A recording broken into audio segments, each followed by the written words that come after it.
Crime Curious is a true crime podcast that takes an in-depth look into true crime cases through the lens of a trained investigator and former prosecutor turned judge.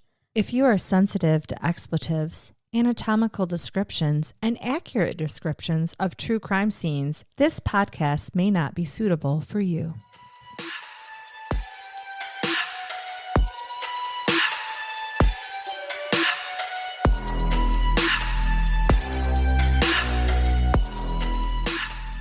Welcome to Crime Curious. I'm Charnell. And I'm Megan. And welcome back to part 2, Megan. I have been anxiously awaiting.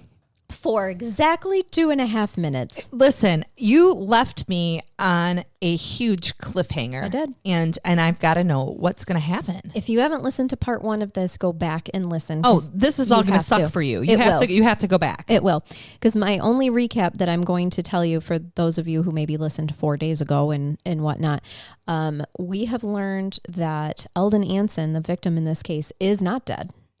He had only been shot in the head 6 times, with the bullets not fully penetrating due to the gun being too old that was used. But then he took 4 strikes from a hatchet to the skull, one that went so deep that it had to be pried out by the perpetrator, Jared Wall. At this point, God, that was start over. At this point, he is left for dead in sub-zero weather in northern Indiana. Yep. And his tenant found him, called the police, and it was the first police officer on the scene that discovered he is not dead and calls for the ambulance.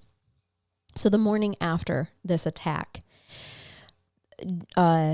Jared Wall shows up for his very early morning shift at McDonald's. It's like a 4 a.m. shift, okay? His manager noted that he was his typical self. He was a model employee.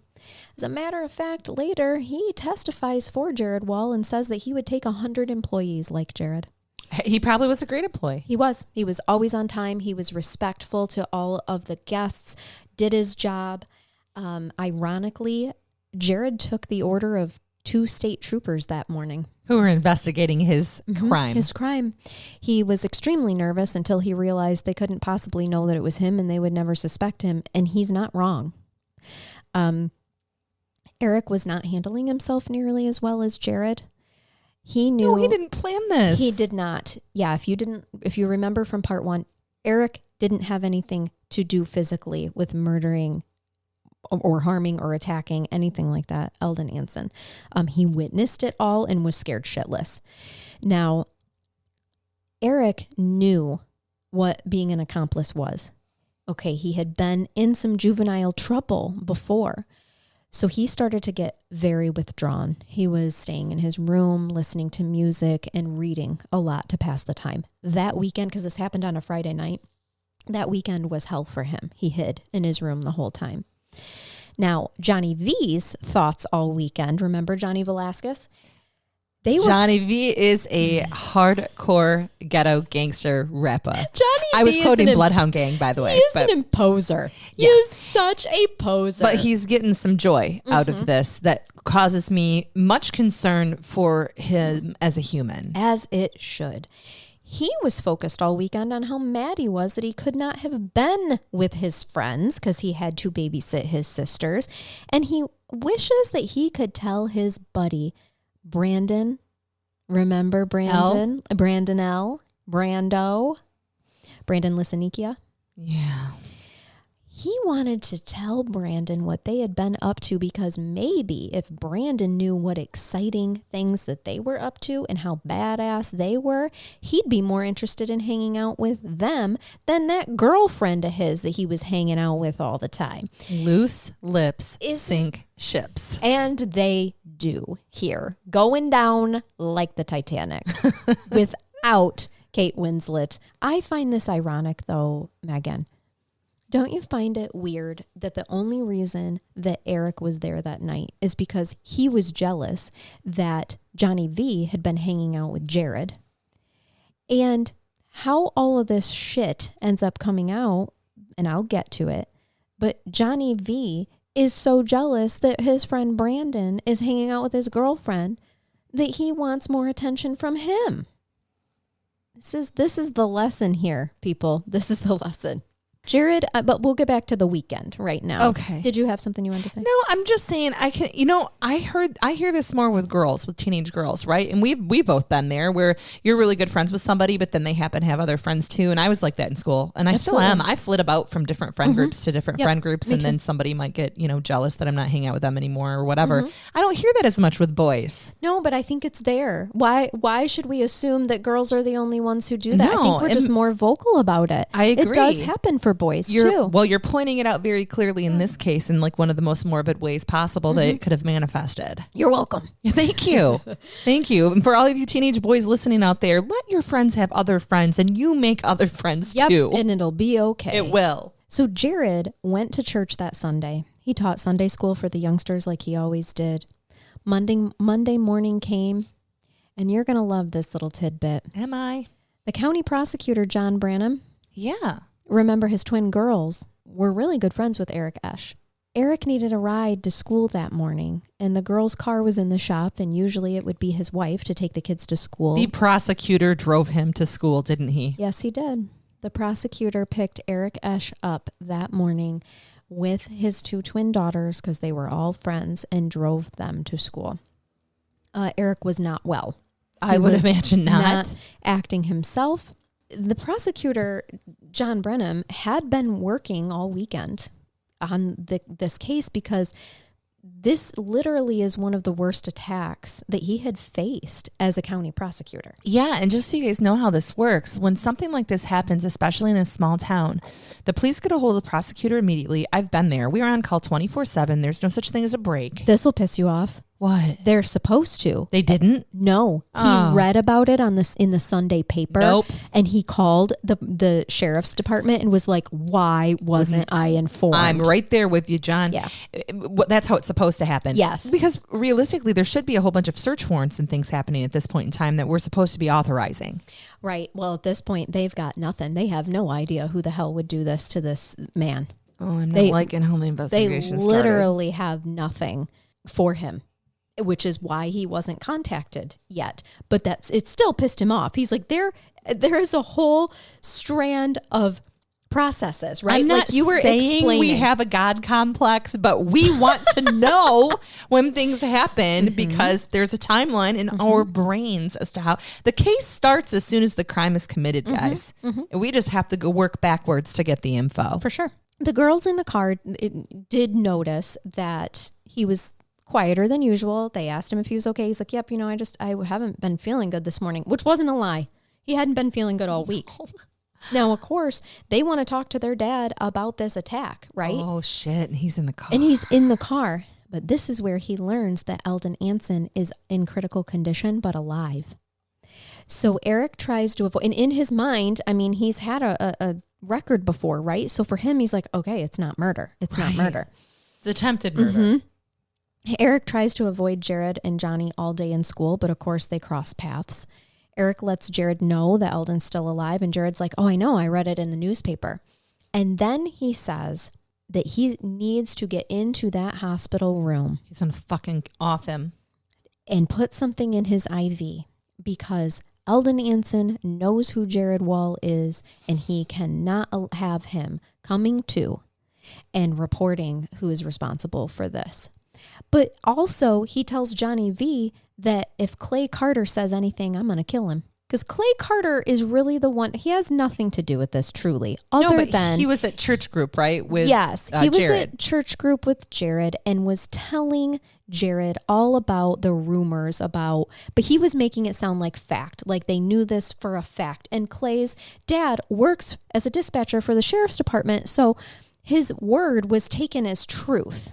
And so Jared literally said to Clay Carter, something needs to be done about Eldon Anson. Now that was during Christmas break. So now Johnny V is like, listen, or Jared tells Johnny V, now that something has happened to Eldon Anson, if Clay Carter says anything, I'm going to kill him too.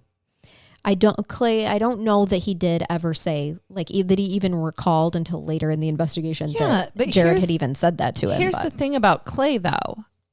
Something needs to be done about this pervert that I've heard about.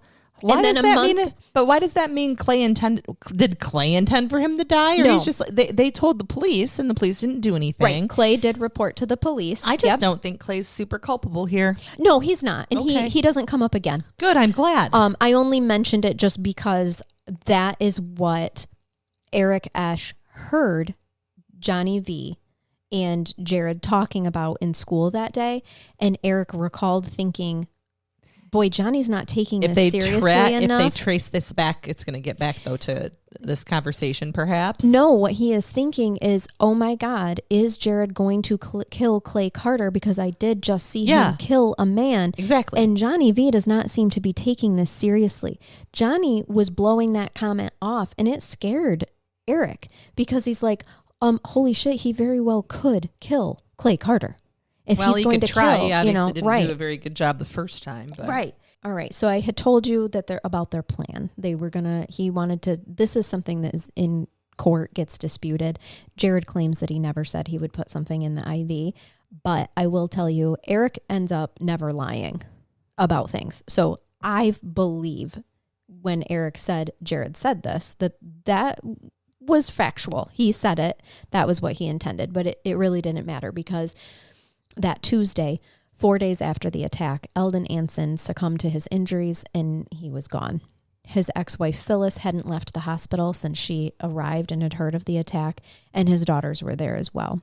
Phyllis had called in a pastor that Monday after the attack, and while the pastor was praying over him, Eldon never moved. He never made any sort of sign that he was there, with the exception of during the prayer, the pastor looked over and saw tears running down Eldon Anson's face into his bandages. So he was cognitively present of what was happening. Somewhere in there, he knew what was happening or could hear and not react. Right. So now we have a murder case. And the prosecutor gets the FBI involved because Eldon Anson's a world traveler. There are a lot of people outside of Huntington County that knows him, and they're trying to figure out a good starting point of where to look at. And so their starting point was, let's find out who he's had contact with over the last few months at least. Well, he had just got back from like South Africa. Yeah, he's a world traveler and potentially has connections. I mean, that's where the rumors started about him, the negative ones to begin with. Exactly. So that's where the prosecution kind of starts with this investigation is getting that help, because the last place they were ever going to look, Megan, is the local high school. But the week after the murder, this is such a weird detail. Johnny V, Eric, and Brandon Lisanikia were in a school talent show that the school put on each year. I know, we used to have those. We did. And I remember it's 1989, all right? And they did a rap. We did lip syncs. Yeah, we did too. Even pre-Milli Vanilli. Mm-hmm. So they did a rap. They're going to rap. Like a homemade rap. Mm-hmm. Yep, it was wrote by Johnny V. Of course it was. Now, this would later come up in trials because the lyrics of the entire rap song were from popular rap of the time. It was about guns, it was about murder, and it was about gangs. It was not well received from the adult audience. I can't imagine. And this is just some of the lyrics. So don't play with me. I slay and serve you on a tray. A different sucker every day. It's not even good. Boys. Yep. So those were just the type of lyrics that they had. Okay. And they didn't really get a round of applause, especially not a week after a horrific murder in their town. And then 3 weeks after the murder, the group and some other friends that were not named went to Indianapolis for the girls' basketball team state championship game. Oh, Huntington girls basketball was good. It was good in 89. And they decide they were going to do some crimes while they're down there in the big city. But first... Well, once you commit a murder, you might as well move on to petty theft. Keep going on.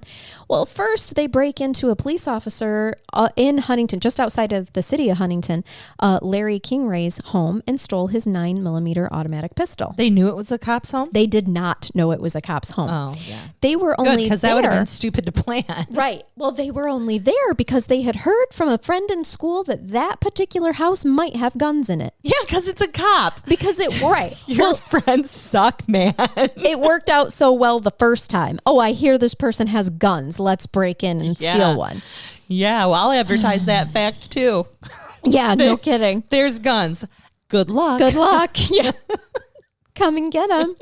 If you want. Now, I want to throw this out there, though. Eric did go to Indianapolis, but he was not a part of any of the goings on because he was only hitching a ride down there to go stay the weekend with his girlfriend Kelly, because Indianapolis is where he is from, guys. So he did not go with the intention to break in or commit crimes. Nope. He was going to see Kelly. He was going to see Kelly. Unfortunately, they stopped this on the way, so he was there. They had gotten the gun even before the state championship ride. Okay, but he was aware that there was a gun in the car. He didn't go with them, though. No. To steal the gun. Nope. He just knew it was in the car. Correct. Now, Jared, Johnny V, they were involved in stealing the gun from the police officer's home. They didn't realize it was a police officer.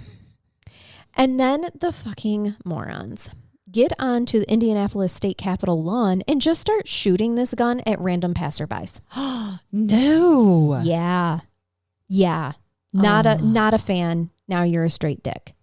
So, which not that Jared wasn't a dick before when he murdered somebody, but now Johnny V is too. Yeah, well, he was before, in my opinion. Mm-hmm. I agree. Well, Jared also attempted to buy, it came out in two different ways. He either did buy cocaine while in Indianapolis or he tried to. The court records were conflicting. I'm not sure if he actually got the cocaine. It doesn't surprise me that this was something they were attempting to do with all of the other fantastic choices that they've made so far. Yep. So this is what they did. They did tell Eric about it, about what they had been up to when they picked him up from his girlfriend's house. All right. And this was 3 weeks after the murder. And don't get in the car with them. So, well, he had to get home. His dad's not going to come pick him up. Well, I wish I could smack him about, however many days ago when he ran, and he should have ran right to the police when this didn't happen. And I know, I'm sure we'll get into this, but we will. To have wished that Eric would have done things a little bit differently. Since he seems to be the least culpable. Correct. And you can keep holding on to that because I'm holding it because right here he really is in this kangaroo sack that I'm holding it to my heart. You are. We did forget to shake it at the beginning. I've been handling them throughout most of the. You have been gripping the sack all episode. Here we go. 1 month. We are now 1 month after the murders. And Brandon Lisanikia calls up Johnny Velasquez because he wanted to copy some of his homework that he'd missed. Not because Johnny was a good student, but because he knew they used to be best friends and he'd been spending a lot of time with his girlfriend. Girlfriend's name is Tabby. So here Brandon is like, hey, dude, we haven't hung out in a while, Well, Johnny is like, you know what? I'm a little put off by the fact that you never want to hang out with me. You're always with Tabby. And I'm going to tell you why. You've been missing out on some exciting shit. So Johnny V tells Brandon Lisanikia all about, he spills the entire tea. But instead of Eric, he inserts himself, Megan. He said he was going to. He wants the glory. And he does. He says that it was him and Jared Wall that killed Eldon Anson. He is trying to impress his friend by implicating himself in a murder. Brandon specifically asks if Eric was involved, and Johnny V says, nope, just Jared and me. Brandon's beside himself. He is 17 years old, doesn't know what to do. So appropriately, he goes right to his parents. Good boy. And he tells his parents what had happened. His mother and father take him right to the police station. Which is exactly what I would do. So that he can give his statement. But remember, his statement is from exactly what Johnny V told him. So the statement that Brandon Lisanikia gives the police is that Jared Wall and Johnny Velasquez murdered Eldon Anson. Well, that's what Johnny wanted. Can you see this all playing out in just this perfect, ridiculous storm? I can. We're watching it happen. The police believe Brandon's story because there is details mentioned. When they first processed the scene, they did not know that Eldon Anson had been shot because the bullet wounds were so superficial that the marks from the axe were really much more pronounced. They were prominent in the thing that had caused the most obvious injury. Yes. And so it was not until the autopsy results came back that they found gunshot wounds, that they knew he'd been shot. And guess what Brandon Lisanikia tells them? That Jared had shot Eldon Anson 6 times. And the only people that knew that information are the people who had seen the autopsy report. So at that point in time, it is only the police and the prosecutor. So they know this kid knows something. What he's saying is true because that stuff's not been public record. Hasn't been anywhere. So the police take his statements, realize his story fits the crime scene. Prosecutor John Branham also interviews Brandon. He is shocked because he is like, holy shit, this is essentially like the homecoming king. Okay. Yeah. And the town is going to be wrecked by this. So he did order, I thought this was very nice of him. Brandon's mom was scared that it was going to be made knowledge very soon of who's involved. Sure. So because she was scared, John had a police cruiser sit on their street and watch Brandon's house. He also ordered counselors to be available at the high school because he knew when this was going to wreck the high school. Mm-hmm. Yeah. So warrants are made for the arrest of Jared Wall and Johnny Velasquez. The police go to pick John Velasquez up first.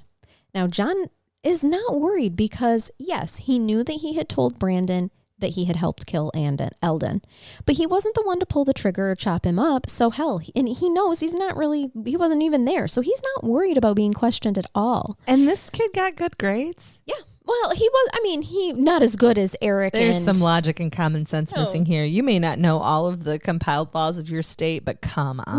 No, he's not the student that Jared and Eric are. Okay. Right. There are some cognitive differences here, shall we say. Yeah, but he isn't diagnosed with anything. So he's taken to the station with his police and the search warrant was being served on his home while they question him. So Johnny V tells the police that a week... Mom's jacket. Oh yeah, the jacket's been gone. I'm just trying to think what all's there. Oh, they disposed of the jacket. They did. Oh, okay, I didn't know if maybe it was at the house. No, just search warrant piqued my curiosity. It was. We'll get to that, but the jacket was thrown away in the dumpster. They do retrieve That's right, and the hatchet was in the river. Yes. Okay. Yep, they do retrieve those items, but Johnny V tells the police that a week before the murder, he heard. This is his first statement.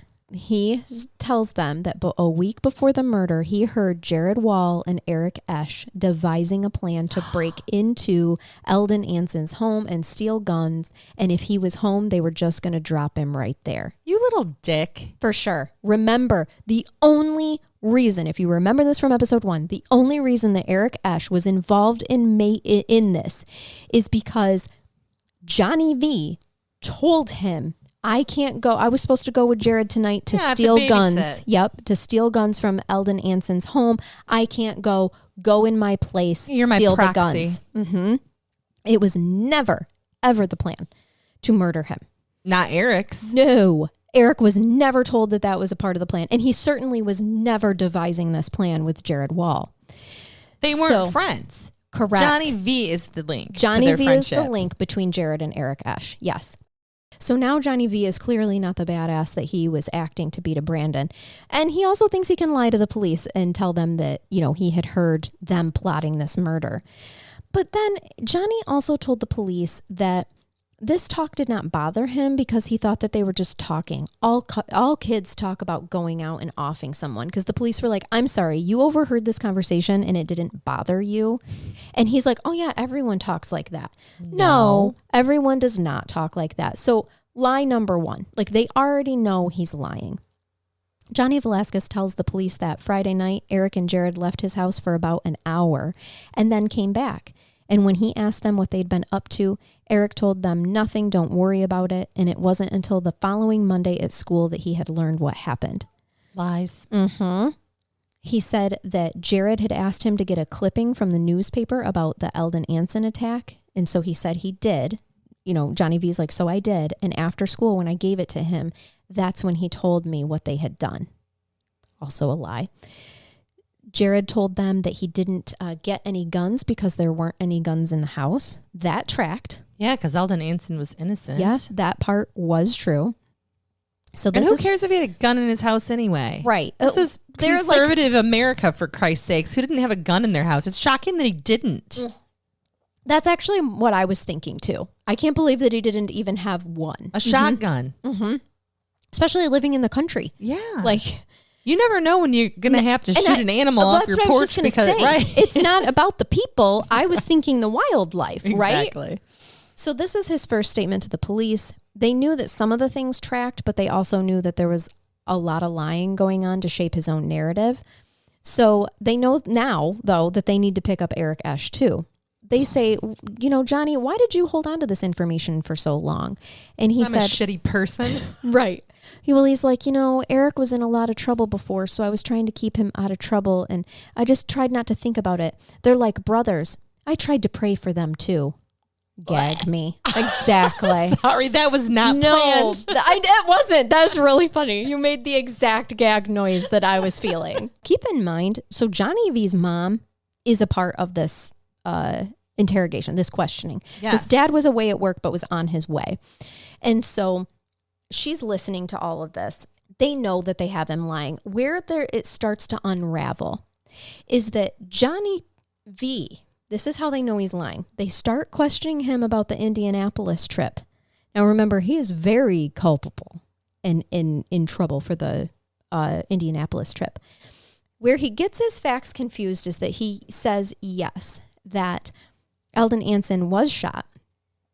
But he's trying to claim that Eldon Anson was shot with the 9mm pistol that was stolen 3 weeks later from the police officer. Did he just get his facts confused? No, Johnny V does not know. Still to this day, at this point in time, Johnny doesn't know it's a police officer's gun that they stole. Oh. So he doesn't know it's been reported missing. So they know it's a 9mm, that it happened 3 weeks later, and that this gun that was used on Eldon Anson was a .22 caliber pistol. Okay, so this is where the unraveling happens. And the investigators are just sick and tired of his lying. And they get to a point where they're like, listen, we already have the information from a third party that's close to you. We know you're lying. You're putting your parents through hell. Just tell us the freaking truth. Yeah, he doesn't know how. No, he doesn't. And so at this point, his dad does. They give him a break. There's like a 2-hour-long break where at that point in time, they go and pick up Eric Esch, and we will get to when they pick up Eric Esch. And they come back into the room. Now Johnny's dad is there. His mom is kind of like, we think that he's close to telling the truth here of what's going on. They're shocked, that their son is involved in this. His dad's an accountant. His mom works for the school. Okay, so yeah, other than his own self-created rep, he really hasn't done anything wrong in his life. No, so far. Other than the Indianapolis, he was a part of stealing that gun 3 weeks later and shooting. I mean, in terms of, that's all post-homicide here. Which again, I believe he's incredibly involved in, whether he was there or not. But before that, again, he's created his own reputation, but he hasn't done anything wrong. He's kind of he's a poser. He is a poser, just a complete phony. A poser. Yeah. So he does at this point in time crack, and he admits that he told Brandon Lisanikia that he was involved in the murder, but he wasn't there. He had oh shit, I'm in trouble. I better get myself out of it. Yep. He then admits and tells them about stealing the 9mm and going to Indianapolis, firing at cars from the state capitol lawn, about the cocaine, all of this stuff. Then he says that he doesn't have the gumption to kill someone. Beat someone up, sure. I'm sorry, but this man has never beaten somebody up. But he wanted Brandon to think that he did. Then he says, we're a religious family, we believe in God. Okay. Well, I know lots of people that believe in God that do shitty things. For sure. Like, that means nothing. He then tried to claim that he had the getting himself in more trouble. He said, yeah, I did have the 9mm pistol for a while, but then I took it to school and gave it to a friend. So you brought a gun to school. Cool. we're going to add that to the charges. My God. It's the 80s though. Oh no, they were still a part of that. Yeah, okay. They got him for that too. So then the police are like, they're like, oh, you weren't there. Didn't you tell Brandon that you and Jared had so much blood on your clothes that you had to dump them off? And then we found your mother's jacket. Oh, fuck me. That's funny. And they know at this point in time, they've interviewed Eric Esch. And Eric's honest. Know that Eric is honest from the get-go. So they know Johnny V, what type of kid, that he just tried to make himself sound like such a badass. So they're going to put him in this interrogation through you want to be a badass? I'm going to take you through what the evidence is saying. They're also showing that he was involved in the planning. I'm going to say it again. Mm-hmm. And again, to me, I'm sorry, just this is how my brain is working. He's more culpable than Eric. He is. Yep. Don't worry. It goes there. Okay. So then Johnny V is like, this is what I know from Eric telling me. They had the bloody clothes. They dumped it in the dumpster, that jacket in the dumpster, and then the hatchet was thrown in the Wabash River. They leave him alone for a little while longer, come back in. His parents are beside themselves, and his mom's like, it's nearing midnight now, by the way. And his mom is like, I think he has told you the truth now. We're there. And as his parents drove home for the night, he was led away to a cell. So at this point in time, it's about 12:15. Can I interrupt real quick? Yeah. Are they 17 or 18? They're 17. Okay. They are tried as adults. Well, of course. Right. So they're all 17. So at 17 in that state, I believe they'd still technically be considered juveniles until the age of 18. In Michigan, by the way, it was 17 until very recently. We just had changed the age here occur. But certain crimes are what they consider an automatic waiver case. And an automatic waiver case, you don't actually even have to make a motion to the judge to have somebody tried as an adult. They can automatically be charged, period. I think as young as 13 or 14, sometimes 16. Holy shit. Depending on what state you're in. Other types of charges less than murder may require a waiver hearing to be held so that the prosecutor can actually charge them as an adult. Mm-hmm. But it makes perfect sense that they would be charged as an adult, and I would assume from what I'm hearing that these are automatic waiver cases. Yeah, there was no waiver hearings. No issues at all. Okay. Nope. So meanwhile, it's about 12:15 at this point in time, and the officers go and knock on the home of Jared Wall. They wake his family up. These officers know this family. This is a upstanding family in the community. Mom works for the school? And this is Jared's family. I did not make note of what they do. They're just very well respected. Oh, I was thinking of Johnny V. His mom worked for the school. Dad was an accountant. These are just you will win. You are athletes. Jared's dad is a middle school teacher. Yeah, that's right. And coach. Okay. But I don't know what his mom did. Okay. And if I did learn that information from the book, I have since lost it in my brain. I'll speculate that she was a stay-at-home mom in 1988. She may very well have making pot roast and being the sweetest mom ever from the kitchen, telling him that she made him his favorite meal. Correct. That's how I'm going to enjoy my assumption. There's nothing wrong with being a housewife if that's what you choose to do. Yeah.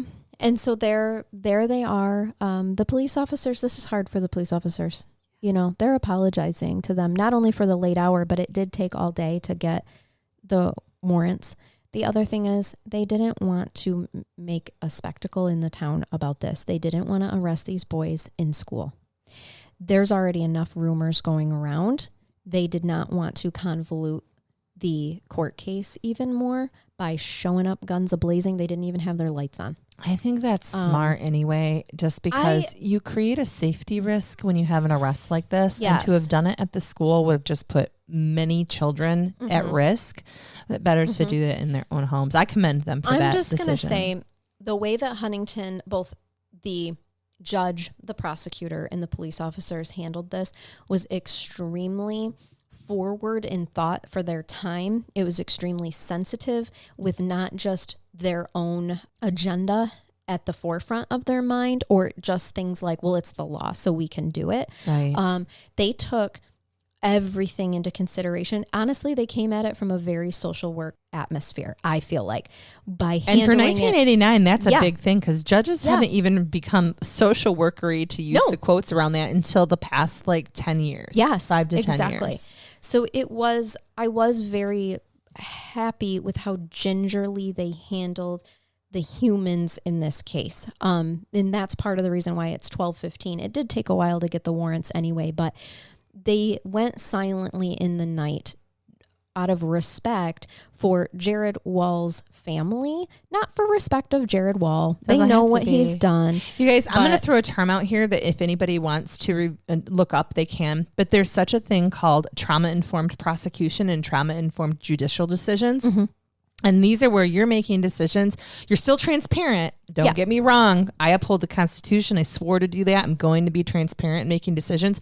But you can make decisions that are the best for the public and that provide the minimum amount of risk to all the parties involved while keeping things fair and respecting their rights. This town is kind of before their time. And I'm going to attribute this to the fact that they're very small. Like we are. And everyone knew these people. They accidentally did the right thing in handling this just because they cared about their community. Right. That's what happened. Yes, absolutely. And so I wanted to point all of that. That's okay. I wanted to point all that out now because, I mean, obviously Jared Wall's family is very confused. Jared's not confused at all. He knows exactly why he's being arrested. Jared, who recently wanted to die, by the way. Like he's got nothing to lose kind of mentality. This is a year and 2 months after his first suicide attempt. He goes very quietly. He didn't know that Johnny V had told Brandon Lisanikia anything. Okay, but he just figured somehow it got out. So here I am. They put him in handcuffs in his living room. He goes to the police station. His parents follow behind and they're in the room with him when the police are basically, Megan, at this point in time, they've talked to Eric Esch. Eric Esch was honest from the get-go. Eric Esch was very accountable for his actions, very remorseful from the get-go. And basically the police, it's not an interrogation. It's so much of, here's what we know. You want to tell us anything different? Jared does not give a statement at all. He says nothing. He doesn't have to. He doesn't really even seem remorseful. And his parents' expression are very stony-faced and really say nothing too. And then this was just noted. After they take Jared to a cell and his parents go back home, I can't remember why, but a police officer had to come about an hour after they left the station. So it's like 2 a.m. And I think they had to get something, some information, something. But they were very apologetic and like, I'm so sorry that we're disturbing you again. But they had made note. Jared Wall's parents went home and went right to sleep. Their son was arrested on murder charges. And they go home and go right to bed because you don't talk about what's going on. I don't think they family. No, I see that. Mm-hmm. And you pointed that out earlier. Yeah, the police officers noticed and were shocked. Like, I can't believe we're waking these people up again after what we've told them. And the evidence, I mean, the police weren't making a spectacle. They let him know the evidence that he had against him. Jared's dad, the only thing that he did say at the end of the interview with the police was, you know, Eric and Johnny V, they're not reliable sources of information. They've been in trouble before. Oh, Johnny V actually had never been in trouble before. He just had a rep. Yes. But Eric had, for minor things, for circumstances of the family atmosphere where he was at. So Eric wasn't a troublemaker. Charnell. Oh, pissed me off. Let me interject because I've been wanting to for a while when it comes to Eric and his situation growing up. You remember that my background, a lot of it, most of it spent with children, but not just children who were victims in like child abuse neglect cases. When I was a juvenile court referee, I had the kids I had the delinquency docket. Mm-hmm. Those are some of my favorite kids I have ever met. Mm-hmm. Talk about honest kids that come in who take responsibility and culpability for either criminal thinking or because they've just had the shittiest lives you can imagine. And I am one who gets irritated when somebody says, oh, well, just because you had a bad life doesn't mean you have to commit crimes. No, it doesn't mean you have to, but there's some necessity involved with some of that for him for survival. Yeah. And then some of it's impulsivity and acting out. I have liked Eric since we started this case. Mm-hmm.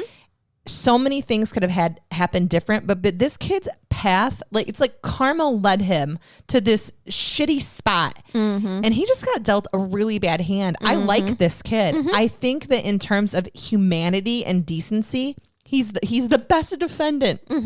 And I know that everybody seems to feel that way as well from where you're going with this, but I just want to point it out. It pisses me off. Yeah, you can make motions in cases, and I've talked about this in prior podcasts, based off of prior bad acts and criminality. But those are usually instances that involve dishonesty. Theft can be part of it, which was his issue. But has anybody ever alleged that this kid has ever been less than honest, even when he's been committing crimes? Mm-mm. Yeah. No.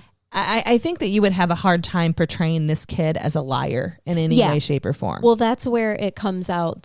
That piece comes out later, and we will get to it. Thank you. But that is what pissed me off about Jared's dad trying to say, oh, Eric has been in trouble before. No, you don't know the circumstances of why Eric has been in trouble before. And that's where I was going with that statement before you made your wonderful tangent there. Because exactly. Like, yes, I know it looks bad. He was in a Jesuit reform school. Because he stole food because he was alone for 2 years with his younger brother taking care of him, and they needed to fucking eat. With a drug addict mom and with abuse in the home before dad finally came home and took over.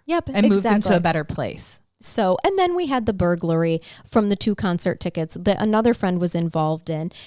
Again, impulsivity, right? Well, these are my juvenile delinquents. Yes. This is criminal thinking. And you guys, we can correct some criminal thinking, but you can't correct certain traumas, which it would be Jared, by the way, that we find out about later. Yes. That's a whole different level of trauma that he never had any assistance with. Eric being in a juvenile delinquent facility. That straightened him out. That's a good thing that happened. Yeah, sure was. So the police are like, you know what?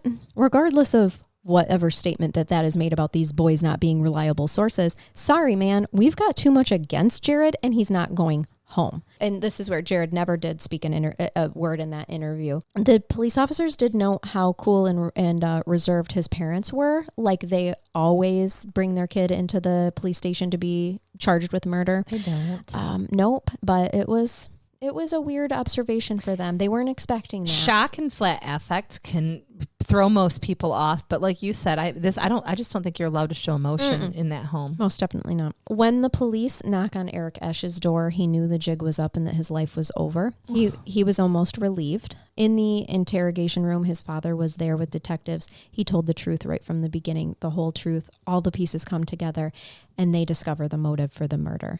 Because something that no one else had been able to pinpoint before, besides Eric Esch, were the words that Jared spoke while he was striking Eldon with the hatchet. And this is a huge trigger alert to vile and offensive language. These are not my words. These are not words that are in my vocabulary, so I apologize. But what Jared Wall was saying while he was striking Eldon with the hatchet was, quote, "You are a fag, and fags need to die." End quote. So now the police have their motive. Which hurts my heart because he's homosexual himself, and the person he loves the most in the entire world, his uncle, is also. And my stomach hurts, Charnell. I know, this is a twisty case. So the town was besides himself. Besides himself. The town's was not the best grammar ever. Wow. Please leave it in. Woo. The townsfolk were beside themselves. Yes, they were. The town was in an uproar, people. Because the popular and well-respected boys of this town even. I mean, Eric was making his way into being well-respected as well. They're in jail for murder. The rumor mill gets busy. And I hate this, but sadly, one of the juiciest rumors that seemed to really take off, in my opinion, re-victimized the victim because the town started speculating that Jared Wall, Johnny Velasquez, and Eric Esch were all involved in Eldon Anson's sexual prowess and running drugs for him. Oh, God. Almost like they were forced to be with him, and that's probably why they killed him. You guys, anytime that you think to yourself something might be the truth or you make it up in your head, do me a favor. Keep it there. Keep it there. Yeah, and attend the court hearing. You can go to the court. Yeah. Don't make shit up in your brain. No. And if you're making shit up in your brain, go talk to someone about it. Because you have an issue. Right. No, I'm being serious. It's awful. I agree. Do you know how much shit I can make up about people based off the little pieces of information that I know over the years? Right. You're going to love what the judge does in response to this in the case. I love me a good, decent judge. And we're going to get into the legal aspects right now. Thank you. So I've been waiting. I know. Get prepared. I'm taking a drink. Now, not surprisingly, all the boys initially plead not guilty, as expected. They should have. Yes. Yep. Exactly. No good judge would have accepted a guilty plea at that point anyway. Yes. Immediately they plead not guilty. I currently have an acquaintance that is going through a hard time with a best friend whose child is a victim, and they're so upset that the perpetrator pled not guilty currently. And I'm like, well, this it's all part of the legal proceedings. I'm sorry. Yeah, that's not, please don't take that personal at all. Or on the legal system or the criminal justice system. There's a reason for that and a process. I hope it works itself out. But it will. Your listeners now should know, after listening to this to enough, that a not guilty plea should not offend you at the first arraignment hearing. Yep. And that's exactly what they did. But Frank Kimbrell represented Jared Wall because even though he knew that there was mounting evidence against him, he believes that everybody has the right to a fair, chance. We all do. Be fairly represented. Okay. It's the Constitution, and attorneys take an oath. And defense attorneys exist, and they're not all bad people. Some of the best humans I know are defense attorneys. Well, and then I think Frank did a really good job, honestly, because he knew the mounting evidence against Jared. And yes, initially they're going to plead not guilty, but then he starts talking to Jared and says, and he knows this town, and he says, honestly, I know the town wants justice. They need emotional closure. They need facts. But do we need to put the town and the resources to having a trial? He knew that if he had Jared enter a guilty plea, that it's going to maybe look like a legal cover-up for scandal that was happening at Eldon Anson's house. But he wanted what was best for everyone involved, not just his client. But he asks the prosecution if they will accept a guilty plea. Okay. All three of the boys actually end up entering a guilty plea. So I just looked up, if you were watching me play with my phone, which is usually considered rude, I believe Indiana at that point in time had the death penalty. So they know that this is a capital case. And there was no plea bargaining regarding that? No, it was never, the prosecution never brought it up. What's interesting to note, though, is that later on, John, the prosecutor, realizes he ends up meeting with each of these boys in prison. Yeah. Okay. Not something he would typically do, but we'll can. We'll get to why he did. But he realizes none of these boys at the time even realized that he could have asked for that. It didn't dawn on any of them that he could have went for capital punishment. Yeah, this is and I think here's part of it too. But he did not. Juries decide that. They do. At least there. Yep. So if they would have gone through a jury trial, then there also would have been a trial on the sentencing to determine the punishment. Yep.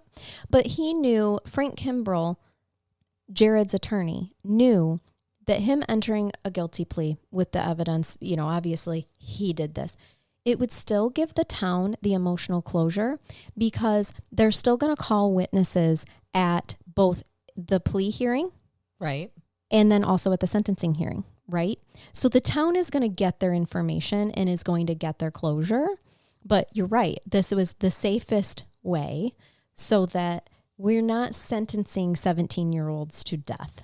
The prosecutor lives in this town and was all for accepting this guilty plea. So let's get to the plea hearing for Jared Wall. It was in front of a packed courtroom. Judge McIntosh was clear with the rules of a guilty plea and all the rights that he was giving up, right? His right to a trial, including the appeal decision, all of that stuff.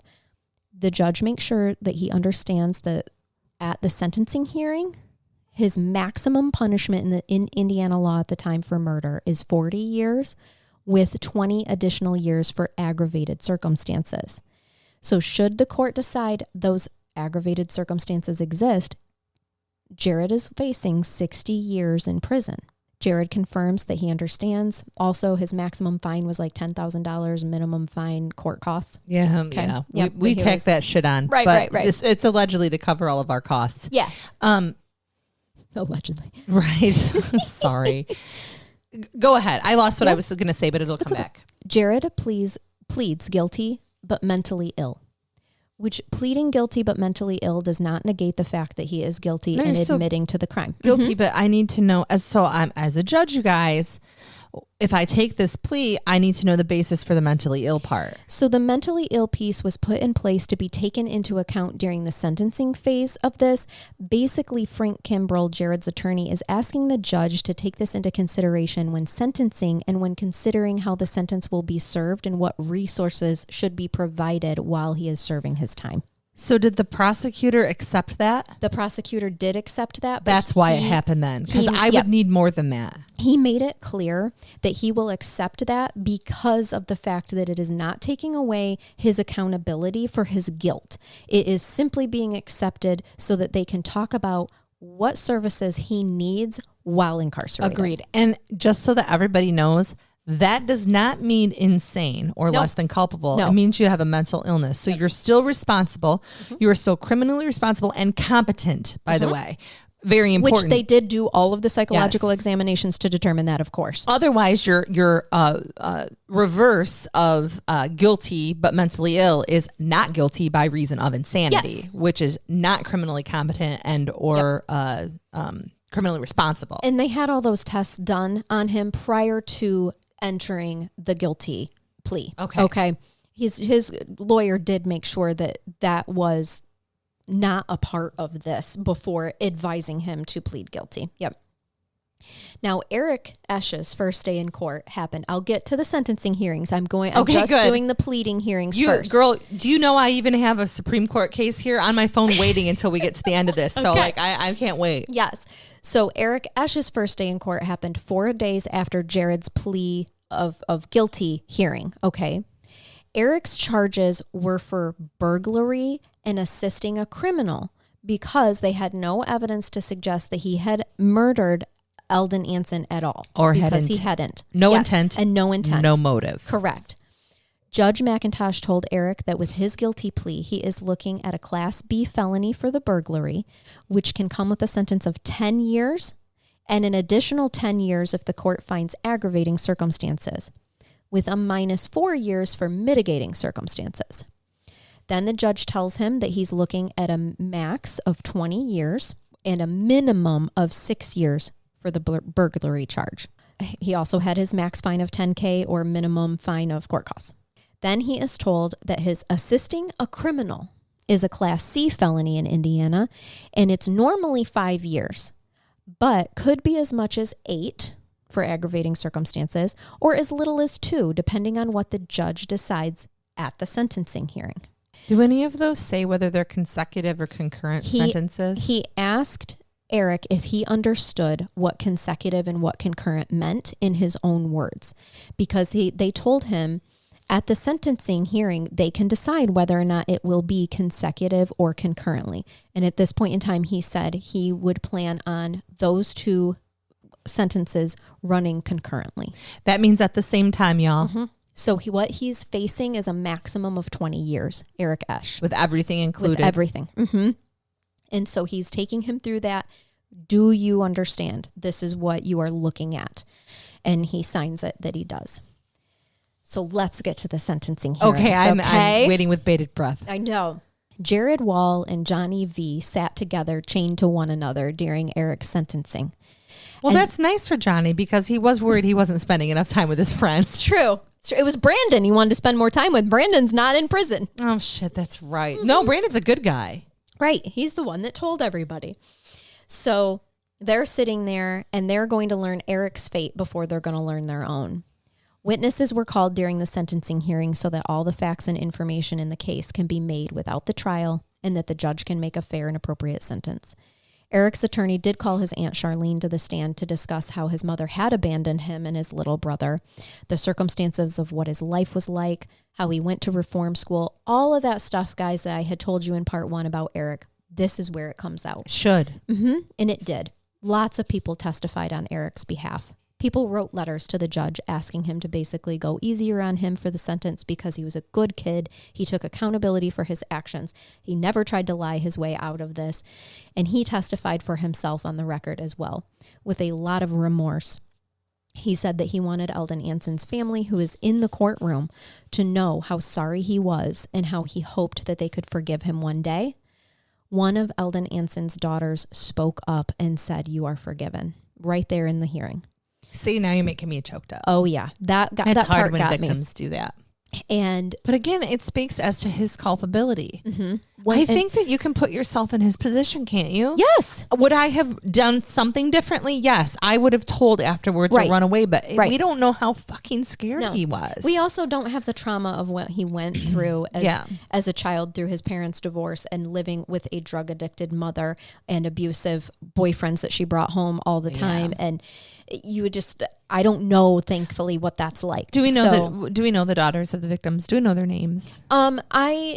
I don't. It was not in the book. So out of respect, didn't put it in there. Yes, I read it, but when it's not published in books, I feel like that is when they have asked to be excluded.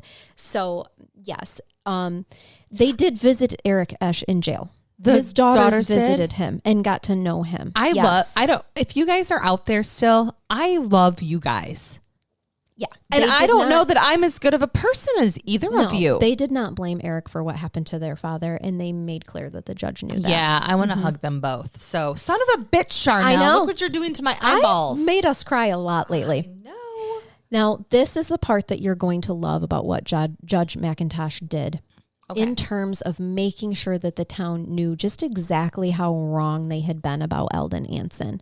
Because he takes this time when Eric is on the stand to put the rumors to rest, and he point blank asks Eric if he was involved with Eldon Anson prior to that night in any way. Oh, good. And Eric says no.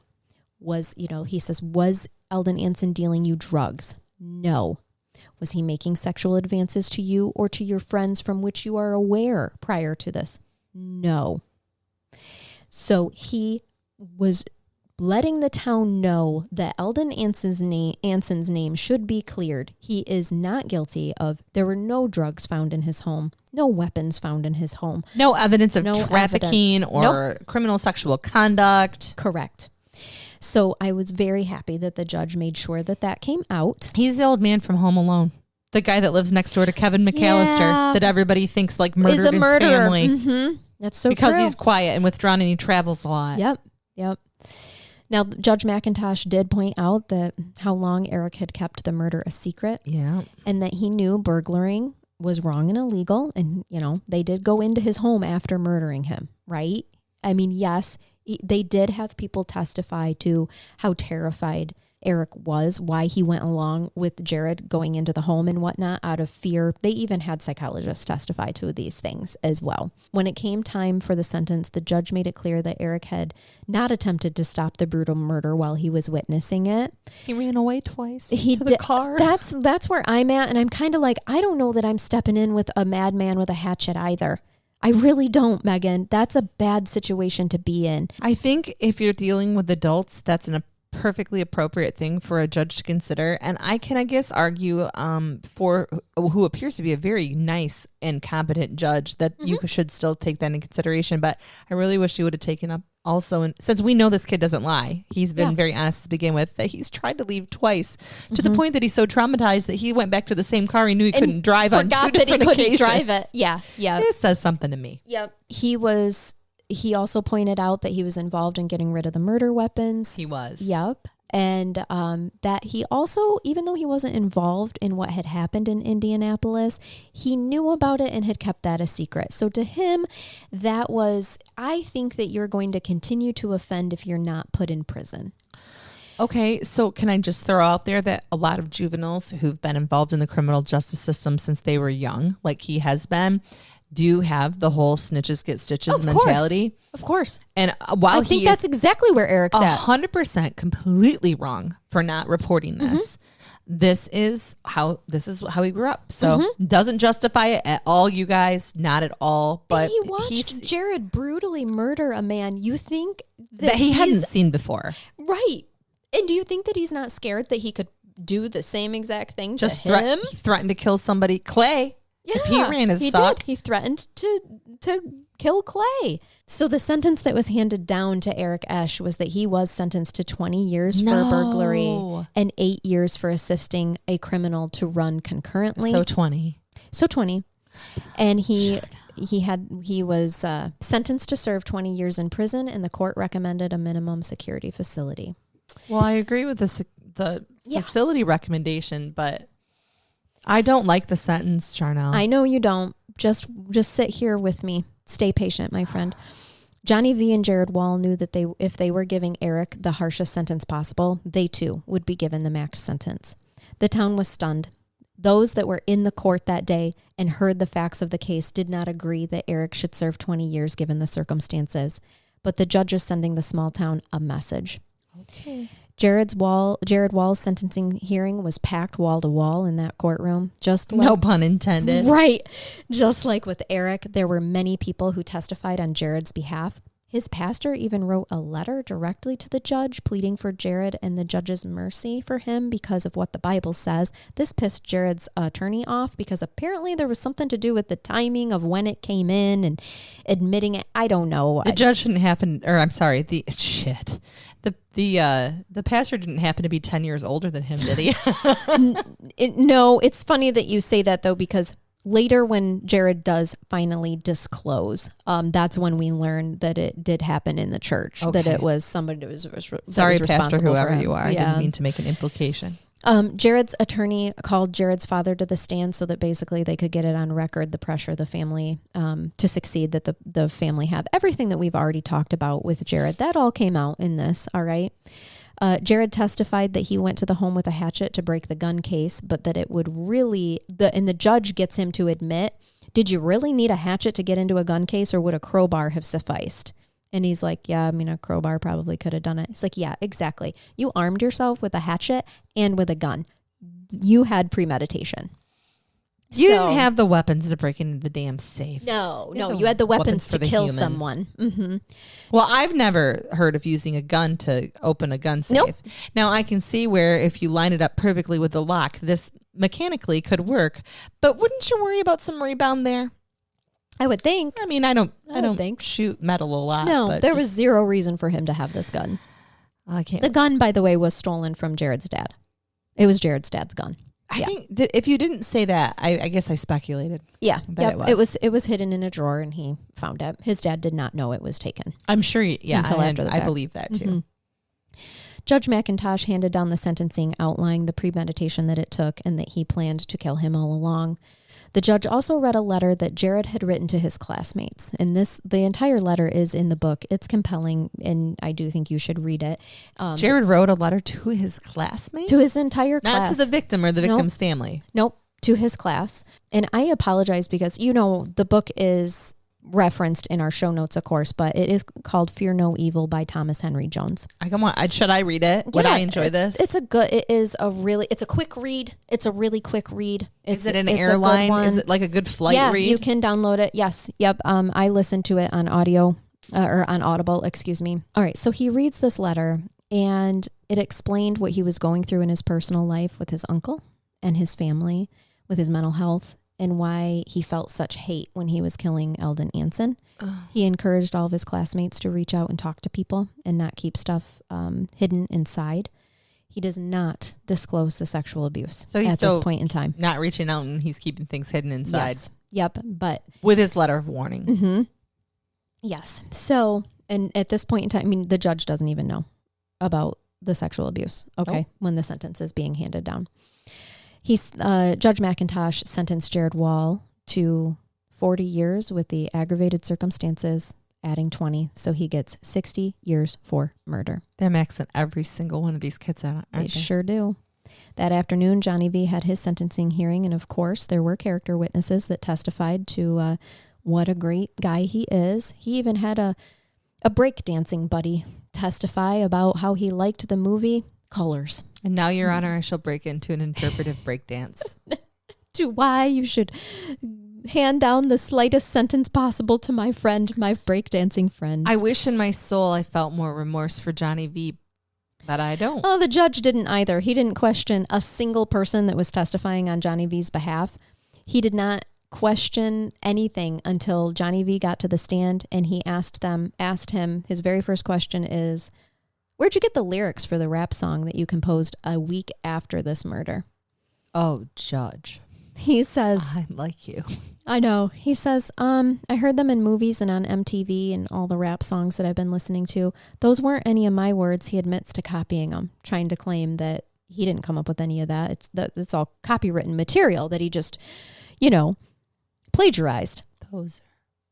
Right. Exactly. Poser.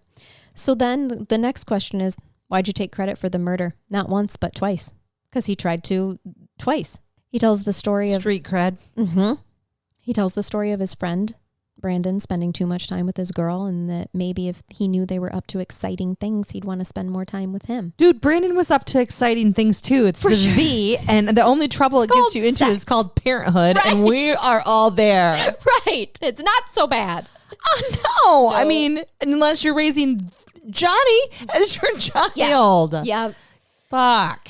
So the judge came down hard on Johnny V, not only for bragging about killing Eldon Anson, but also committing crimes 3 weeks after the murder and telling people that it was the gun stolen from the deputy that did the killing. So he also obstruction of justice, by the way. Yeah, he felt like he did not show any remorse for what had happened to Eldon Anson. So he sentenced Johnny Velasquez to 30 years in prison. He got more than Eric. He should have. Mm-hmm. I 100% agree with that. And I was actually, if you saw the look on my face, I actually thought he should have got 40. Yep. That's why. If we're keeping this proportional. He got 30. And we're going by 20s. Mm-hmm. If we're 20, 40, 60. Yep. He got 30. I need to know what's happening now. Okay. All right. Well, let's get into it. Okay. Eric's girlfriend, Kelly, from Indianapolis, did visit him, and she did write him, and she did call him. They accept calls from him. But she was a teenager and was going to move on. Eventually, they both, it stops, and she does move on. She is married with children, 2 children. Mm-hmm. Oh, good, sweetie. Eric was visited frequently by Mrs. Pike. Do you remember in episode 1 when I talked about... The quarterback's mom? Yes. The quarterback of the football team who he first friends when he moved to Huntington that summer. And he loved his parents. Mrs. Pike is a huge, huge advocate for Eric. And this woman is a saint. And she put money on his commissary. This pissed his father off. Eric and his father never really got along anyway. What year were the trials? The same 89. 89. Okay, I wasn't 90. The sentencing was in 90. The amazing. benefit of living in a small town, things usually happen within a year. Mm-hmm. Yep. Yeah, they got sentenced in 1990, but his father is all dick bent over the fact that Mrs. Pike is putting money on the commissary because his father's not doing it. His mom's certainly not doing it. Do you want me to tell everybody what commissary is? Sure. Because you might have people here who have not been to jail. Well, right. Yeah. I mean, myself included, but I just happen to know you work in the biz. I do. So commissary in a jail setting is where you or somebody else can put money on your account. So you can actually buy things like candy, cookies. You can even buy things like t-shirts, underwear, soap, your basic stuff? your shampoo, your conditioner, things like that you're going to spend money on.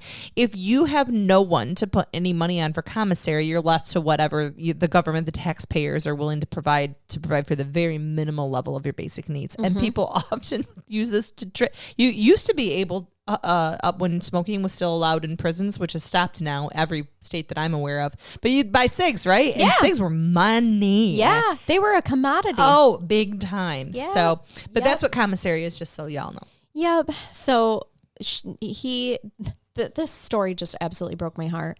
He needed new shoes. Really, really bad. Okay. His shoes are worn out. His toe is sticking out. Mrs. Pike is seeing that. He's like, if you buy me a new pair of shoes, my dad's going to be all ticked off. So Mrs. Pike calls his dad and is like, hey, I was going to get Eric new shoes for Christmas. Would you want to help me? Could it be from both of us? He's like, yeah, whatever. So she sends Mr. Esch money to buy Eric new shoes. And wouldn't you know, he didn't use it. New shoes never come. Weird. So that was for Christmas. That next February, she just goes and buys him shoes. All right. Well, then the next month, his dad shows up with new shoes and is like, well, what the fuck? You already got new shoes. And Eric's like, listen, I know what you did. You took Mrs. Pike's money and you didn't buy me shoes, so she bought me shoes. Like, I legitimately needed them. My soles were wore out. My toes were coming through the end. And so this pisses his dad off really, really, really bad. And he stops accepting his collect calls. He changes his number. Over fucking shoes? Mm-hmm. Yep. Changes his number. I'm sorry. Doesn't have contact with him. Mm-hmm. My kids could do a lot of things, and I hope that ending up in prison isn't one of them.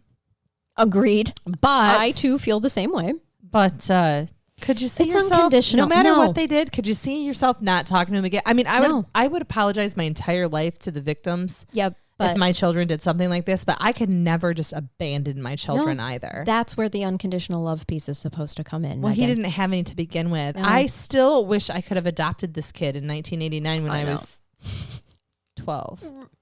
Right. I was 5. Never mind. He was older than me. Right. But.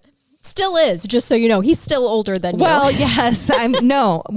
Significantly, because I stopped counting at 35. Oh, right, so I'm actually quite young for my age. Just so you know, too, the twins. Yeah, the prosecutor's daughters.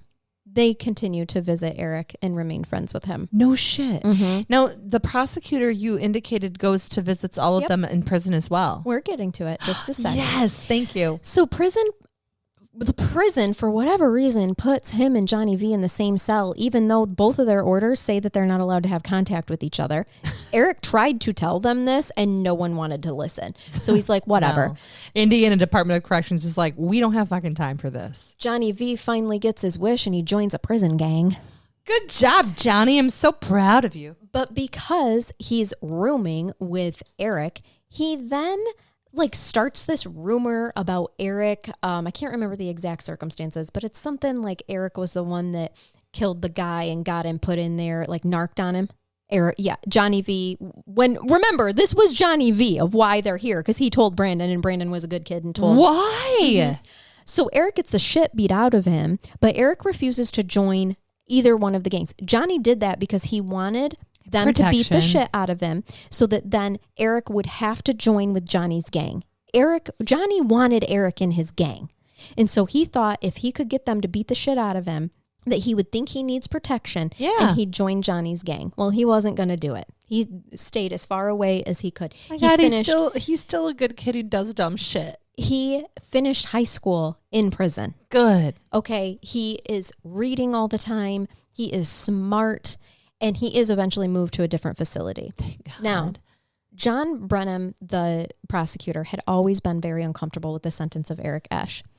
And his daughters were also very distraught about this sentence. And he has a delicate balance because his position is an elected position. So he's the prosecutor then. He's not a prosecutor. He is the prosecutor. Okay.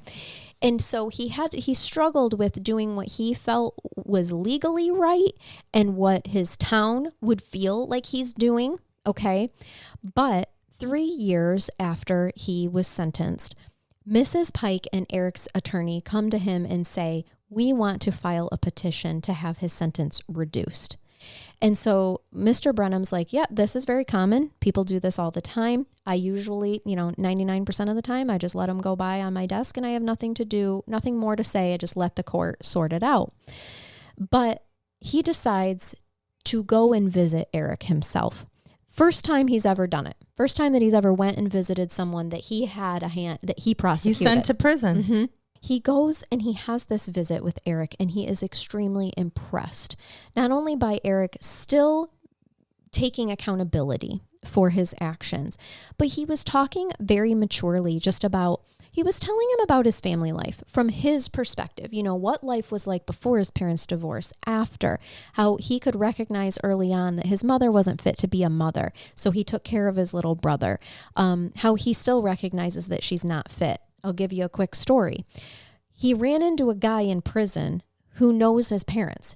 He had heard this dude, his name's Bobby. He had overheard someone call him by Esch.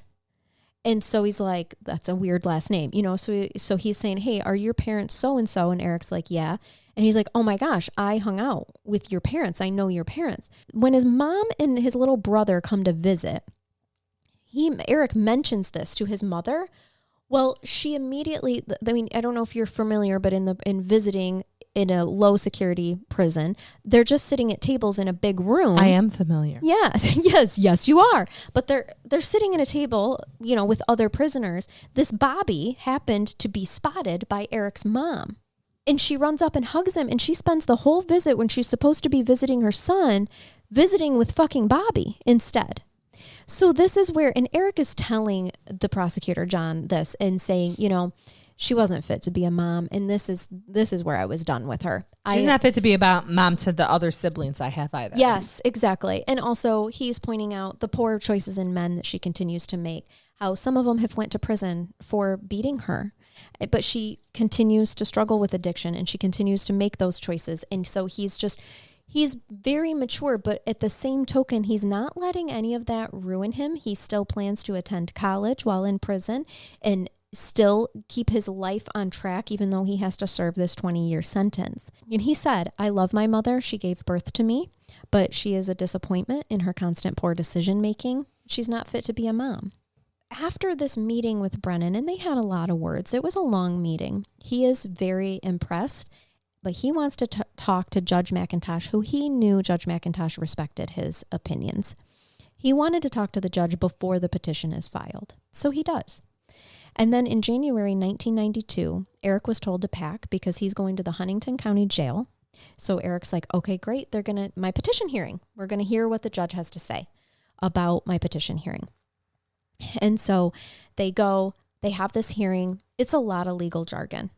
They're speaking in tongues, basically. Are you talking about my profession? Yes, I am. You assholes, you're too smart for your own good. None of us know what you're saying. We're supposed to be minimizing legalese from things like that over the past 10 years or so. So hopefully you're finding it more readable. Good, because at this point in time in 1992, it was not readable. Eric has no idea what's going on. Okay. And his lawyer says, can you wait one more day? And Eric's like, well, yeah, I can wait for the decision. I mean, I've waited 3 years. I can wait for the decision. What's a day? Mm-hmm. So the next morning, the jailer wakes him up, tells him to roll up his cot and pack his shit because he's being released. No shit. The waiting one more day was that he had to spend one more night in jail. That was like part of the agreement? Yes. In that he didn't realize because of the legalese, the judge was granting his release. Tomorrow. So when his lawyer had said, can you wait one more day? He thought it was for the decision. The decision. Yep. He didn't know it was for the release. Shame on your appellate attorney for not explaining this to you better, sweetie. For sure. Like it didn't. And he was probably like, boy, for a kid who's getting out tomorrow, he's not acting that excited. Sometimes we get so smart that we don't know how to talk to normal humans. Right. Not me though. That's why I'm in my current position, because I am a normal human. You can talk in normal jargon. I've heard it. I speak of the language. Mrs. Pike was waiting for him at the jail. Oh, that's awesome. Did he stay in touch with the son too that he was friends with? Okay. Oh, yeah. It was the whole family. The whole family. Not just Ma. He becomes a part of the family. He moves in with them. He worked at a sand and gravel pit for the family that summer before their business. Mm-hmm, before enrolling in Ball State University because he wanted to go to college. You know Ball State. It's not far. I have friends as kids that go there. That's right. He even called up an old Huntington classmate named Blaine. He was terrified that Blaine's family would have a problem with him asking this, but he needed a roommate, and he knew Blaine went to Ball State University. Oh. But he was terrified that they were going to say, we don't want you to room with him. Well, to his amazement, Blaine's mom answered the phone. And Blaine wasn't home, so she had to take a message. So he had to tell her who he was. And she was like, Eric, I'm so happy to hear from you. I heard that you're going to Ball State University. Oh, my heart. I know. And I heard you needed a roommate. Is that why you're calling Blaine? We would love for you to room with Blaine. And so he does. And he realizes in that moment that maybe not everybody in Huntington hates him. Including the victim's family, you guys. And because we don't want anyone to accuse us of not being victim-centric. God, that was terrible. It's like I just learned to speak today. It happens. The victim's daughters were still visiting him. They literally said, we forgive you. Yes. Yep. How long did he actually spend then? 32 months in prison, something like that. Okay. Total. So he's 20 years old or he's so? 20. Yep. When he gets out, he is 20 years old. He does graduate from Ball State University. Great. At the time that the book was written, now I have since looked him up because the book was written in 2001, I think published in 2002. At that time that it was written, he was single. He had been dating around but hadn't found the one yet. He lost his high school sweetheart. Yes, she had already married. And at one, I guess she did get a divorce and people tried to hook them back up together and it just wasn't working. No. He struggled to find, even though he had a college degree, he struggled to find employment. He's a felon. Exactly. And even when he did get a good job and was doing well, along someone would come and recognize him, and then his employer would find out, and suddenly they wouldn't be happy with his performance and he would be fired. I know this of a lot of course, convicted felons. Can you tell me any other good news? Like, is he married? Does he have kids? I don't know that. Okay. Nope, I'm not sure. I don't blame him for a life of privacy. I was just going to say, either. I think he very much tries to stay private. I hope that the victim's family is still like, okay. Yeah. Like they're feeling okay with this, with him. Yes. I do believe that they were a part of the recommendation, the petition, the petition recommendation. So. They had to have at least been given notice. Yes, they were. Pursuant to the Crime Victims' Rights Act. And I know that they were, because we're going to get to Jared Walls and how they are not okay with that. Okay. All right. So they are okay with Eric and his reduced sentencing there. 9 years after his sentencing, John Brenham visited Jared Wall, who had also wanted to submit a petition for a sentence modification. But he did wait 9 years to visit him. He did. He waited 9 years. John actually took his paralegal, whose opinion he trusted, and it was at this meeting that he finally learns of the sexual abuse and the internal struggle with his own sexuality. So 9 years after the sentencing, he learns that Jared is gay and what the molestation that he had endured. Okay. So they go to kind of assess, like, has he received enough rehabilitation that we should recommend a modification from 60 years, right? Have they even started sexual abuse counseling with him at this point? Yes, he had been seeing a therapist. Yes. Okay. The therapist's report at this hearing wasn't favorable for him to be released yet. Nope. I take a lot of stock in that. Yep. He hadn't made enough progress. Also, though, just the meeting that John and his paralegal had, neither one of them they still felt that he had cold, dark eyes, that he had no remorse. Trust your gut. He still had not apologized to the family. That no way. The family went and said, no, we are not okay with this. We want him to remain at his sentence, with his sentence. Anytime with a parole board hearing or even the preceding investigation, if they cannot show remorse, why would you even grant them a hearing? Yep. I want a therapist to show me that there's some remorse being shown before I would even consider listening. Well, he went in front of the judge in 2001. His parents testified for him again. They were now divorced, and they testified that their family's attitude towards homosexuality at the time, what it was like, and how it had affected and shaped their son, and then how it's changed now. They testified to the fact that they encouraged their son to be a jock and not an artist, and again, how their views had changed since 1989, and that they should have talked, but they didn't. And his mom even got up and testified to how she had learned several years later that Jared was gay and how she accepted it, whatnot. But ultimately, it didn't matter. He still needed psychological help, and he was not granted his sentence modification at that point in time. And he got the 60 years. He did. He was still with the 60 years. Are you going to tell me he's still incarcerated right now? He is not. Okay. I'm just getting to it. He was eventually released after serving 26 years. He was released in 2015, March 2015. Okay. So when he was 17 years of age, he served 26 years after that. He did. Mm-hmm. He currently works for the Education Trust, which I looked up their website. There's a lovely photo of him on this website, and I'm going to give you a quote from their website that's right next to his photo. It says, during his 26 years of incarceration, Jared earned several degrees and had the privilege to administrate the on-site college program for over 12 years. Being a student and a college program clerk helped him gain an insider's perspective on the implementation and maintenance of post-secondary education programs in prison, as well as barriers to equality. Since his release in 2015, he earned a master's in psychology and an applied PhD programs and had applied to PhD programs for 3 years, but was repeatedly denied due to his criminal background.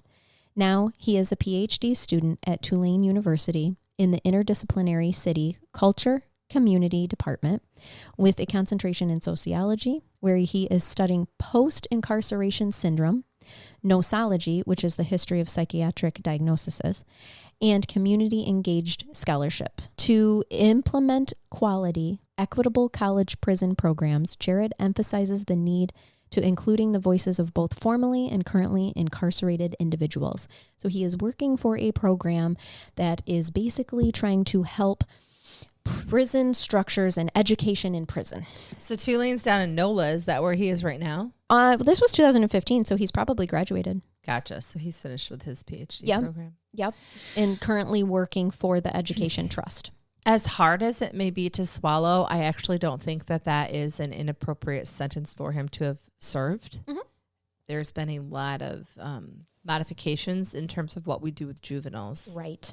When they're sentenced, yes. Are you going to tell me what happened to Johnny V? I will. I will tell you. I got to know. I was going to tell you one more little interesting fact about Jared Wall and his connection with Huntington. There was a classmate of his who actually ran for the Indiana Supreme Court. His name was Christopher Goff. He was asked in an application to describe a few cases that were significant to him and like why he went the trajectory that he did. Why did he become a lawyer, and why does he want to serve on the Supreme Court? Okay. And this was his perspective. This is a quote from the state of Indiana versus Jared M. Wall, which is the case that he referenced during his campaign. Yeah, it's his criminal Court. Case citation. Mm-hmm. Jared's. Yes. So he said, and this is Christopher Goff's words, quote, "When I was 16 years old, one of my high school classmates committed a murder. The circumstances of the case were tragic on many levels. Jared Wall had been the president of his class, a star athlete, and an honor student. He had also been abused by an old acquaintance, a fact that he was unable to share with anyone in a position to help him. Eventually, Jared acted out by murdering his victim, whom he did not know, but he believed to be an abuser. Jared pled guilty to murder and was sentenced to serve 60 years in prison. The year was 1989, and both Jared and I were seniors in high school. I had a difficult time wrapping my head around Jared's fate. He had been a better kid than me. In my teenage mind, the situation was unjust. I could not accept that someone with so much promise should be effectively thrown away. Jared's crime and his punishment were my motivation for becoming a lawyer. The situation concerned my parents enough that they moved from Huntington County to Wabash County. 7 years later, I was hired by the law firm that had defended Jared. I was engaged to pursue a sentence modification. The modification hearing took place in 2001. He was the attorney. Yes, he was, and lasted an entire day. We presented a compelling case for modification. Our evidence included psychological opinions regarding the circumstances, which led to the offense, and how unlikely it was that Jared would ever reoffend. Evidence relating to Jared's good conduct while incarcerated, and evidence that he had graduated from college with high honors while incarcerated. At the conclusion of the hearing, there were strong indications that Jared's request for a sentence modification would be granted. However, the statute governing sentence modification required that both the sentencing court and the prosecutor agree to the modification. In Jared's case, the victim's family was adamantly opposed to modification and their wishes were respected. This case gained a high level of notoriety and was the subject of a true crime novel titled Fear No Evil by Thomas Jones. This case was significant to me because it changed the course of my life. Jared's experiences and my familiarity with them made me view litigants differently. If I never knew Jared, I would never have established problem-solving courts in Wabash County, and many lives would be worse as a result. All people are endowed with inherent dignity and worth. If our legal system is to be respected, then we must treat all people accordingly. This is not to suggest that people should not be held responsible for their actions. It simply means that those who are empowered to administer justice must be deliberate, thoughtful, and sometimes creative in doing so. Jared taught me that good people can do evil things. My work with problem-solving courts has largely been an effort to help people never get to such a desperate point in life. Jared satisfied his sentence on March 9th, 2015. He sent me a card to mark the occasion. I attached a copy because I found it to be so moving. His artwork, more than my words, illustrate both the loss which he suffered as a result of his crime and the power of hope. We all need hope. That's amazing. Can I guess without looking up that this is now actually Justice Scuff? Yeah, I believe so. Yeah, that's amazing. Mm-hmm. He did a good job with that. Now you want me to tell you about Johnny V? I do.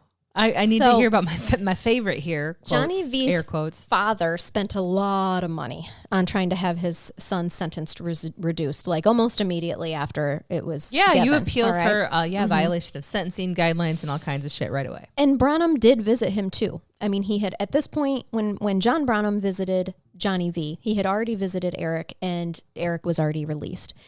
And he would later, 9 years later, visit Jared.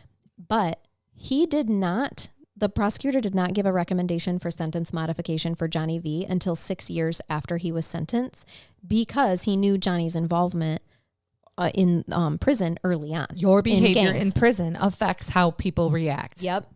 He was released in 1996. So he served 6 years. That's not what I wanted to hear. I know, this is like the only part of the case that I find very like disturbing, but at the same token, there's so many people out there that are like, how long did Jared spend again? 26 years. But he did the actual murdering. He did. Johnny V was supposed to be the Eric. And I wonder how different it would have turned out if Johnny V had been there. I think he would have taken a part in the murdering. I really took a part in planning it. Mm-hmm. And Eric wouldn't have been in jail for even the 3 years that he was. Correct. If he wouldn't have been in the car one day and said, I'll come over and help you babysit. Yep. Hey, Johnny, I'll come help you babysit your sisters. Yep. Look at the choices, kids. How something simple like that can change your whole life. Oh, I'm going to end on a powerful note. You just wait. Okay. Because we're getting to the end here. Johnny V's family moved away from Huntington right after the case. So when he was released in 1996, he all but disappeared, and we have absolutely no update on him. Johnny V's gone? Nope, Johnny V does not want to be We don't found. Listen to him currently on any type of rap stations, do we? I don't think so. But just so you know, Eric is still a part of the Pike family. And I have an interesting tidbit, just that I know my son's friends that I mentioned in episode 1 who are listening. Indubitably. They would love to know this. Okay. That Judge McIntosh, who handled this entire case, played football at Michigan State University. Go green. Yeah, I figured you'd love that too. Go green, go white. Sorry, I'm a Michigan I know we're fan. having a shitty year this year, so I'm rooting for Michigan, by the way. Oh, good. I love Michigan. I'm a Michigan fan. Yeah, I root for Michigan State when they're playing someone else. I was supposed to go there for undergrad, but I chose a smaller liberal arts college instead. But my law school's MSU, and I go green. Go Sparty. I get that. Eric Esch visits juvenile centers just to talk to them, give them words of wisdom. And so I'm going to end on Eric Esch's words and let it be a lesson for us all. This is a quote from him. Be sure you know the meaning of friend before you do something stupid to please somebody that you think is a friend. End quote. That's just the perfect way to end that. That's what he tells the youth. So there it is. Does he still go and talk, do you think? I bet I would imagine, but I don't know. I guess I can't speak to that. I know that as of 2001, he did. So there's a couple, can I say a couple things before you get to the brain bath? Just because it's interesting, and we could do a whole podcast on this, so I'm going to keep it brief. But there has been a lot of reform when it comes to juvenile convictions, especially juveniles convicted of adults specifically. Yeah. So certain things being considered cruel and unusual punishment, including life terms without parole, and other type of life terms where there's just more safeguards put on these. But because I had specifically mentioned the juvenile death penalty, when these kids didn't even realize that they could have been put to death. No. And they could have. So for those of you saying you can't put juveniles to death anymore, you're wrong, because you're wrong. You're right now. But in 1989, you could. The death penalty for juvenile offenders was banned by the Supreme Court in 2005. Wow. That is significantly long after this case happened. So it's Roper versus Simmons, and there's a whole pre-Roper analysis that you can get into, and maybe we'll have another opportunity to bring this up. But I did want you guys to know that it was a significant possibility in these cases if different decisions weren't made. And doesn't it go to show the naivety of a 17-year-old mind that even through all the court hearings that they went through, it never dawned on them that that could have been a possibility until John Brenham visited all of them and brought it to their attention? Well, for me, no, it's not surprising at all. For the rest of, the public, it might be. As much as I have indicated my disdain for Johnny V throughout this, that does not mean I would be in any way, shape, or form supportive of a 17-year-old being executed either. Right. Even pre-Roper. Yep. And that doesn't get into my personal opinions about death penalty. It's not something I have to deal with because the state of Michigan doesn't have it. Mm-hmm. But there are reasons that we mitigated these type of offenses or these type of penalties with juveniles for a reason. Teenagers. And honestly, I'm glad that we did. I think that it's fair. Megan, their brains aren't done growing. They are Charnell. not. Our brains are not fully developed. I'm not the same person that I was at 17. And you know what? Let this be a lesson too. If you are a teenager listening to this, you are going to grow and mature and be different in adulthood. Yeah, and if you're a 17-year-old boy who's an asshole, you can totally change that now also. Yes. Also, your impulses. Sometimes they tell you to do things. Sometimes it's your brain, and sometimes it's way lower. Don't listen to either of them. Reason. Yep, reason. Exactly. Use reason and God. Or call your mom and run it by her. Yes. Your mommy will always tell you. Yes. She might cringe later and tell her friends over wine, this is awful. I don't know. I don't want to tell you about this. Yeah. Right. But, exactly. I agree. So there we go. Let me bathe you, though. Please, or I'm going to dump the bottle on me. We have to thank our Patreon, Tasha, again for this. She sends us gems. I love Tasha. So Tasha sent us bilingual people share stories of people they've eavesdropped on. I've always wondered about this. When you hear someone speaking in a different language, they're talking about you. You know that they are, or you know that they're talking about something highly personal that you would just love to know and have the hot goss. But this is really, really funny. This one person said, I overheard a bunch of French tourists in Nepal discussing in graphic detail, the loose bowel syndromes that they were having after a few days. They literally were yelling, I can't tell what it is that's coming out of me. After a while, they turned to me and my friends and asked in English where we're from. Having no idea that they listened to the whole conversation. I would have responded immediately, the bathroom. So their friends, they go, my friends answered in French. Oh, beautiful. We're from the same place you are, Quebec.